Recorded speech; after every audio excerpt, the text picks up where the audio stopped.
DNA, deoxyribonucleic acid. The DNA can be found in almost every single cell in our bodies. It is literally the instructor that commands what eye color you have, how tall you'd be to how short you'd be, what hair texture you have, or even if you're born with your eyebrows being perfectly on fleek or not.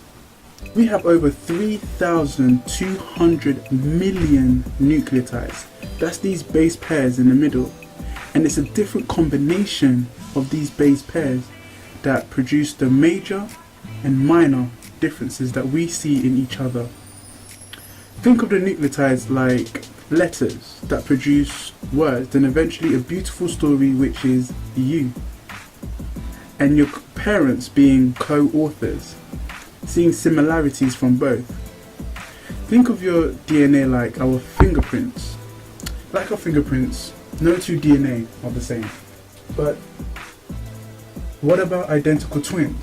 Don't they have the exact same DNA? True, identical twins have the exact same DNA. But there's been cases where twins have been split up from birth and grown up in two different environments to grow up to look completely different from each other, inside and out. But how is this the case if the DNA is exactly the same? Well, this comes down to a phenomenon of environmental effects on the mysterious epigenome, or epigenetics. Epigenetics is basically a system that works above the DNA. It tells the DNA how to express itself. The DNA stays fixed in our lifetime and doesn't change, but the epigenome does.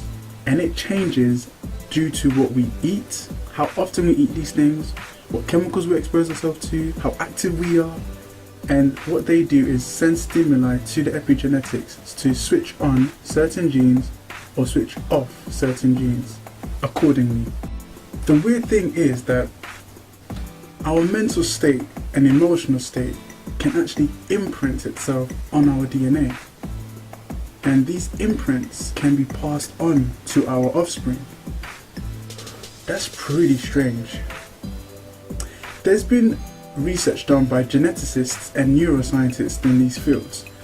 What they found that fear to certain stimuli can be passed on to generational offspring. For example, they had a mouse. They put this mouse in a vicinity of a smell called acetophenone. Every time they put this smell in the vicinity, they shocked the mice, producing a fight or flight response.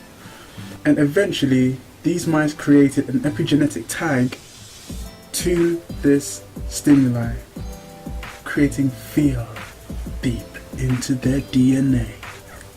These mice had mated together and had offspring.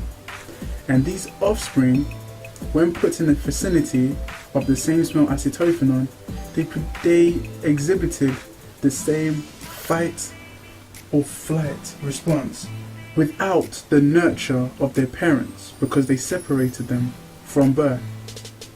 That is pretty strange. So remember, when stressed, stay calm and make better choices, because your epigenetics may be counting on it.